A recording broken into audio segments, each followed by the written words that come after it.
and welcome back to my channel. This weekend, I was able to travel to downtown Northville, Michigan and spend my time at the Buy Michigan Now Festival. This event showcases Michigan-based businesses, and it's a really fun opportunity for consumers to interact directly with local entrepreneurs and a way of meeting other Michigan entrepreneurs as well. Here you can find food vendors, Michigan authors, we had apparel, so much more. There was also a lot of live music and performers. It was a really fun weekend. Now, one of the major businesses from Michigan that was there this weekend is also one of my all-time favorite Michigan beverages. Not beer, Faygo. Anyone who grew up in Michigan or has lived here for any amount of time will likely remember drinking a Faygo pop at some time or another. I remember when I was growing up, my parents ran concession stands at the sporting events for my school, and they only sold Faygo. And I remember looking at all of the delicious flavors and wanting to try each and every one of them. And I think I was able to throughout all the years that they did that. And when I was an adult, it surprised me, as it does probably many people, to learn that Faygo was actually invented in Michigan. It was invented in the early 20th century, and it didn't even hit stores nationwide until the 1960s. The story of Faygo starts with 18-year-old Perry Fagenston and his 16-year-old brother Benjamin. The brothers immigrated to Cleveland, Ohio in 1900 from Russia, and they began work in a bakery. Benjamin had been a carpenter back home, but he took the job that was available to him. In 1906, the duo moved to Detroit and opened their own bakery. They were full of ingenuity and motivation, and by November of 1907, Ben and Perry had also built a bottling works in an old wood-framed house on Benton Street. This is the original Fagenston Brothers Bottling Works. While living upstairs in the same building, they mainly processed lager beer as well as soda water. They would also make the frosting from their special Russian recipe for the bakery. And it was at this time that the brothers began looking for a way to make the bottling company more profitable, and they started experimenting with flavors by adding the cake frosting flavorings to the soda water. This soon became a local hit. The first successful flavors were strawberry, fruit punch, and my personal favorite, grape. Or is root beer my favorite? I can never quite decide. They started to sell their beverages from the back of their horse-drawn wagon, and they would charge 3 cents for an 8-ounce bottle, or an even better deal, 2 bottles for 5 cents. This would be the equivalent of $1 in today's currency. The brothers were not only changing their lives from a business standpoint, but also in their personal lives as well. In 1908, Ben married Celia Fineglass. This couple had 3 children together, Blanche in 1909, Gertrude in 1915, and Philip in 1921. Perry married Rose Eichenbaum in 1911. His son Leonard was born in 1914, and his daughter Regina was born the next year. 2 of their sons, Philip and Leonard, would eventually take over the company. By 1912, the brothers stopped using their horse-drawn wagon and purchased their first truck, likely a brand new GMC. Within 10 years of selling soda, the Fagenstons were so successful they were able to hire additional employees, buy new delivery trucks, develop new flavors which included sassafras soda and lithiated lemon. They were also able to build a new bottling operation on Balbine Street at Erskine. Later, in 1921, the Fagenstein brothers changed the name of their pop to simply Faygo, because the name fit more easily on the bottle. Throughout the rest of the decade, they expanded their home deliveries and added new flavors, which included vanilla, rock and rye, and Ace High.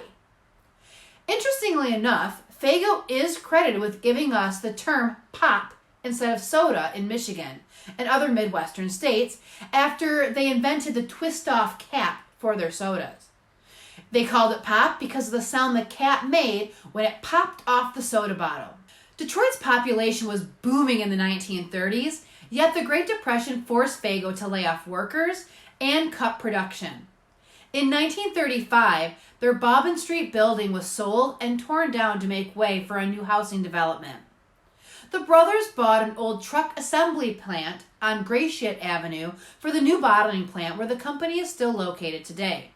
In the 1930s, the company added Faygo beer, but that only lasted a short time.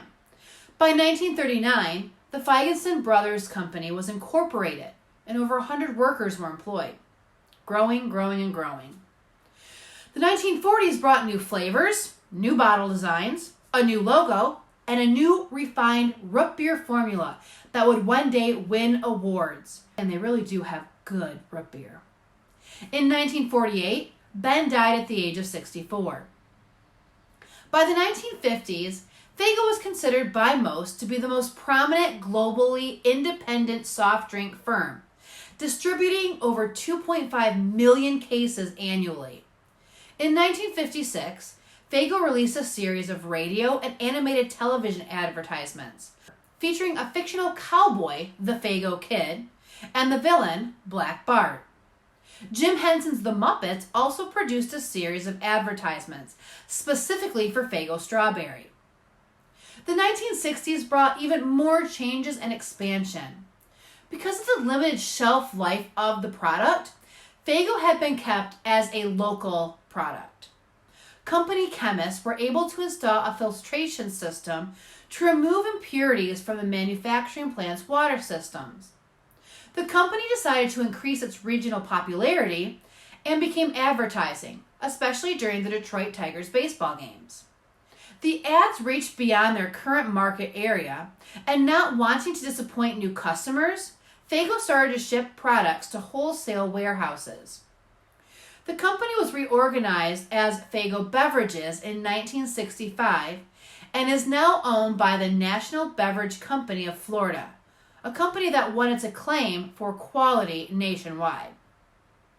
Also in the 1960s, they invented 6 new flavors.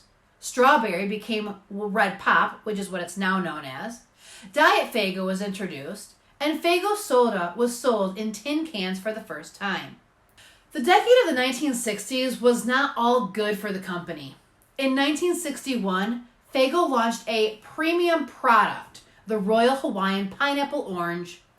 The initial extract was not sterilized and it became rancid, also caused a buildup of gases that actually caused some bottles to explode after hitting store shelves.